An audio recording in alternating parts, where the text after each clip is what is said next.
Azərbaycan Prezidenti İlham Əliyevin sosial media hesablarında 26 iyun Silahlı Qüvvələr Günü ilə bağlı paylaşım edilib. Salam əskər. Prezident İlham Əliyevin sosial media hesablarında Azərbaycan ordusu ilə bağlı videoçarx paylaşılıb. Ordu quruculuğu hər zaman prioritet məsələ olaraq qalır. Biz güclü ordu, güclü silahlı qüvvələr yaratmışıq. Ordumuzun döyüş qabiliyyətini artırmış. Ordumuzu ən müasir silahlarla, texnika ilə təchiz etmiş. Və bütün bu amillər və digər amillər bizim qələbəmizi, şanlı zəfərimizi şərtləndirmiş.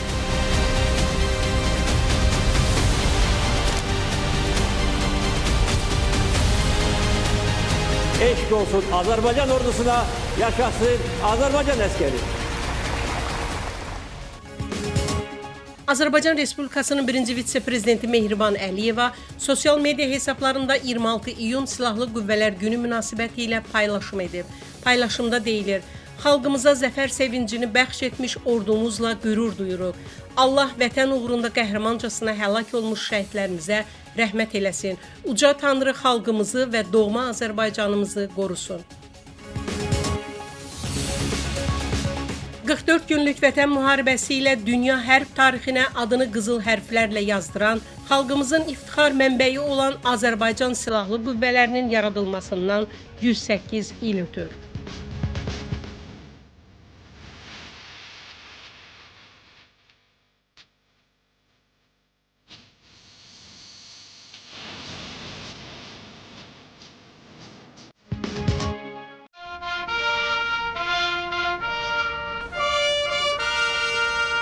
Azərbaycan Silahlı Qüvvələrinin yaradılmasının 108-ci il dönümü ilə əlaqədar Bakı şəhərinin mərkəzi küçə və prospektlərində hərbi orkestrlərin müşayiəti ilə yürüşlər başlayıb. Yürüşlər şəhərin bir neçə istiqaməti üzrə saat 12:00-a dək davam edəcək. Bugün Bakı ilə yanaşı Sumqayıt, Gəncə, Naxçıvan, Bərdə, Xankəndi, Laçın və Şuşa şəhərlərinin mərkəzi küçə, prospekt və meydanlarında da hərbi orkestrlərin müşayiəti ilə yürüşlər təşkil olunur. Hər partinin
Azərbaycan Respublikasının Silahlı Qüvvələrinin yaradılmasının 108-ci il dönümü ilə əlaqədar Xankəndi şəhərində hərbçilərin yürüşü keçirilir.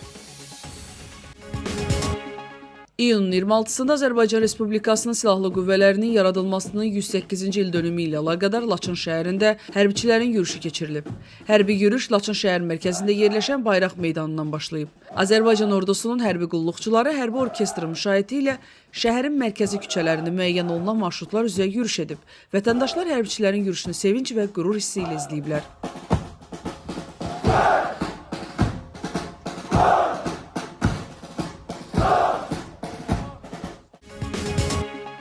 26 iyun Silahlı Qüvvələr Günü bir qrup şəhid ailəsi üzvlərinin Zəngilan rayonuna səfəri təşkil olunub. Qonaqlar işğaldan azad olmuş torpaqlara qayıdışın ilk ünvanı olan Ağalı kəndində keçirilən İgidlərin Sözü bədii musiqili proqramın qonağı olublar.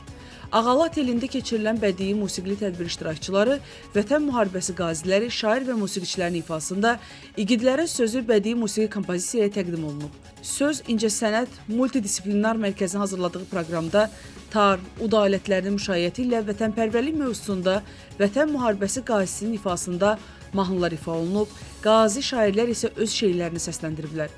Daha sonra bədii proqramın ifaçıları ilə şəhid valideynləri arasında yaranmış ünsiyyət zamanı qazi və şəhidlərimizin döyüş yolundan, tarixi zəfəri təmin edən şanlı ordumuzdan, igid əskər və zabitlərimizdən bəhs edilib.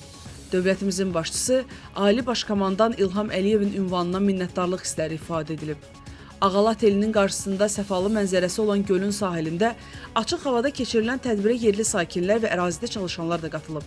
Səfər çərçivəsində qonaqlar ötən ay ölkə rəhbəri tərəfindən açılışı baş tutmuş, Zəngilan şəhər yaşayış kompleksi ilə tanış olub, yeni evlərdə məskunlaşmış sakinlərlə görüşüblər. Cəbrayıl, Qubadlı və Zəngilan rayonlarında bərpa, tikinti və idarəetmə xidmətinin hər il təşkil etdiyi Silahlı Qüvvələr Günü şəhid ailəsi üzvlərinin səfərləri ənənəvi olaraq Zəngilan məscidində tamamlanıb.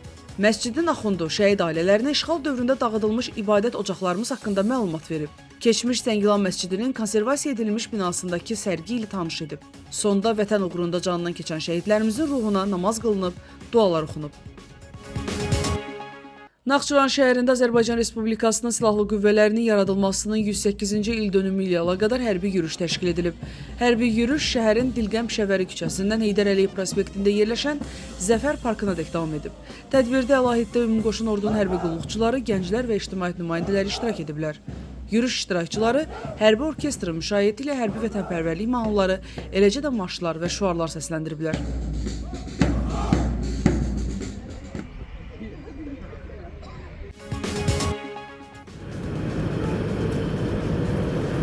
Azərbaycandan Ermənistana neft məhsullarının növbəti partiyası ixrac olunub. 18 vaqondan ibarət, çəkisi 971 ton olan AI-92 markalı avtomobil benzini və 8 vaqondan ibarət, çəkisi 467 ton olan dizel yanacağı Biləcəri stansiyasından Böyük Kəsik istiqamətinə göndərilib. Qeyd edək ki, indiyədək Azərbaycandan Ermənistana 14 min tondan çox dizel, 4 min tondan çox AI-92 və AI-95 benzini ixrac olunub. Eyni zamanda indiyədək Rusiyadan Ermənistana, Azərbaycandan tranzit keçməklə 34 min tondan çox taxıl, 8 min tona yaxın gübrə, 133 ton alüminium, 68 ton qarabaşaq və 414 ton antrazit göndərilib.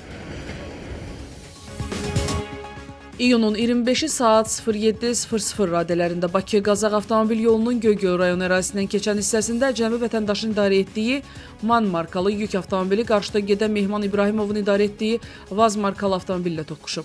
Zərbənin təsirində Mehman İbrahimov idarəetməni itirərək yolun hərəkət hissəsindən çıxıb. Həmin avtomobil yolunun Kürdəmir rayonu ərazisindən keçən hissəsində isə Vahid Allahverdiyevin idarə etdiyi KAMAZ markalı qoşqulu yük avtomobili yoldan çıxaraq su kanalına aşıb. Xoşbəxtlikdən insan itkisinin qeydə alınmadığı sözü gedən yol nəqliyyat hadisələrinin baş vermə səbəbləri içərisində sürücülərin diqqətinin yoldan yayınması ehtimalı yüksəkdir. Belə ki, bu xüsusda aparılan təhlillərə görə eyni istiqamətdə, eyni zolaqda hərəkət edən nəqliyyat vasitələrinin toqquşması və ya avtomobilin heç bir əsaslı səbəb olmadan yolun hərəkət hissəsindən kənara çıxması sürücülərin yorğun, yuxusuz yaxud idarəetmə zamanı diqqəti yayındıran hərəkətlərə aludə olması faktı ilə birbaşa bağlıdır. Baş Dövlət Yol Polisi İdarəsi bir daha sürücülərə, xüsusilə sərnişin və yükdaşıma fəaliyyəti göstərən şəxslərə müraciət edərək, onları avtomobil idarə edərkən diqqəti yayındıran hərəkətlərdən çəkinməyə, yorğun, yuxusuz halda sükan arxasında əyləşməməyə, yol hərəkəti qaydalarına, iş və istirahət rejiminə ciddi əməl etməyə, özlərinin və digər hərəkət iştirakçılarının təhlükəsizliyinə, həyat və sağlamlığına biganə yanaşmamağa çağırır. Dəyərli sürücülərimiz, hər biriniz qəzanın bir anda baş verdiyinin fərqindəyik. Lakin unutmayaq ki, həmin zaman kəsiyinin boşluğuna yuvarlanmamaq üçün sükan arxasında ayıq-sayıq olmaq mühüm şərtdir. Lənkəranda 26 kiloqram narkotik aşkarlanıb. Lənkəran şəhər rayon polis şöbəsinin əməkdaşları tərəfindən narkotik vasitə və psixotrop maddələrin qanunsuz dövriyyəsinə qarşı əməliyyat həyata keçirilib. Tədbirlərlə əvvəllər məhkum olunmuş 32 yaşlı Talih Əmrahov saxlanılıb. Həmin şəxsdən ümumilikdə 26 kiloqram marixuana və 40 ədəd psixotrop tərkibli həb aşkarlanıb. Faktla bağlı cinayət işi başlanılıb. Saxlanılan şəxs barəsində həbs qəti imkan tədbiri seçilib. Araşdırma aparılır. Fövqəladə Hallar Nazirliyinin 112 qaynar telefon xəttinə Lənkəran rayonunun İstisu qəsəbəsində mürəkkəb relyefli dağlıq meşəli ərazidə vətəndaşların itkin düşməsi barədə məlumat daxil olub. Məlumatla əlaqədar dərhal Fövqəladə Hallar Nazirliyinin Cənub Regional Mərkəzinin xilasediciləri əraziyə cəlb olunub. Xilasedicilər tərəfindən həyata keçirilən axtarış xilasetmə tədbirləri nəticəsində çətin keçidli dağlıq meşəlik ərazidə yolunu azaraq itkin düşən 8 nəfərin yeri müəyyən edilərək xilas edilib. Qeyd edək ki, axtarışlarda Ekologiya və Təbii Sərvətlər Nazirliyi, Meşə Təsərrüfatı Mərkəzinin əməkdaşları və kənd cəmaatı da iştirak edib. Venezuelada baş vermiş iki zəlzələ nəticəsində ölənlərin sayı 235 nəfərə çatıb. Xəsarət alanların sayı isə 4300 nəfərə qədər artıb. Qeyd olunur ki, 157 nəfər itkin düşüb. 200 nəfər dağıntılar altında qalıb və 2927-dən çox ailə zərər çəkib. Bundan başqa, infrastruktura ciddi ziyan dəyib. 250 bina və 8 xəstəxana zədələnib. Dağıntıların epicentri 100-dən çox binanın çökdüyü və xilasetmə işlərinin aparılması üçün 11500 təhlükəsizlik xidməti əməkdaşının yerləşdiriləcəyi La Guaira'dadır. Salvador və Dominikan Respublikası artıq yardım briqadalar göndərib. Birləşmiş Ştatlar isə xüsusi əməliyyatların həyata keçirilməsinə icazə verərək onları qüvvədə olan sanksiyalardan azad edib və humanitar təşkilatlar vasitəsilə 150 milyon dollar ayırıb. Paytaxtda əsas hava limanındakı problemlər səbəbindən hava əlaqəsinin pozulması İberiya və Air Europa aviaşirkətlərinin reyslərinin ləğv edilməsinə gətirib çıxarıb. Seul məhkəməsi keçmiş birinci xanım Kim Kon Hini iş təyinatları və işgüzar yardım müqabilində bahalı hədiyyələr aldığına görə 7 il müddətinə azadlıqdan məhrum etmə cəzasına məhkum edib. Xüsusi prokuror keçmiş birinci xanımın dəfələrlə rəsmi mövqeyindən şəxsi fəaliyyəti üçün sui-istifadə etdiyini iddia edərək ona 7 il yarım həbs cəzası tələb edib. Məhkəmə sabiq prezident Yoon Suk Yeol'un həyat yoldaşını vasitəçilik üçün rüşvət almaqda təqsirli bilib. Seul məhkəməsi ölkədə hərbi vəziyyətin elan edilməsi və konstitusiya quruluşuna qarşı qiyam üzrə cinayət işi ilə əlaqədar Cənubi Koreyanın sabiq prezidenti Yoon Suk Yeol'u təqsirli bilərək onu ömürlük azadlıqdan məhrum edib. Krım və Sevastopolda fövqəladə vəziyyət elan edilib. Bu barədə Krım rəhbərliyi məlumat yayıb. Bildirilib ki, Krım və Sevastopolda regional xarakterli fövqəladə vəziyyət elan edilib. Qərar əsasən iqtisadi məsələləri tənzimləmək üçün verilib. Respublika rəhbəri Sergey Aksenov bildirib ki, fövqəladə vəziyyətin hüquqi statusu əhalinin dolanışığını dəstəkləyən bütün sektorların sabit fəaliyyəti ilə bağlı məsələlərin ən sürətli həllinə imkan verir. Qeyd edək ki, regionda bir müddətdir yanacaq böhranı yaşanır.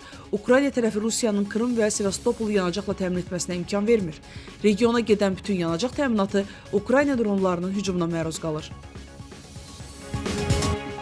Milli Hidrometeorologiya Xidmətinin məlumatına əsasən Bakıda və Abşeron yarımadasında bəzi yerlərdə fasilələrlə yağış yağacağı gözlənilir. Axşama doğru yarımadanın ayrı-ayrı yerlərində leysan xarakterli olacağı, gecəyə doğru isə intensivləşəcəyi, şimşək çaxacağı ehtimalı var. Şimal-şərq küləyi axşam arabir güclənən şimal-qərb küləyi ilə əvəz olunacaq. Havanın temperaturu gecə 19-22 dərəcə isti, gündüz 26-29 dərəcə isti olacaq.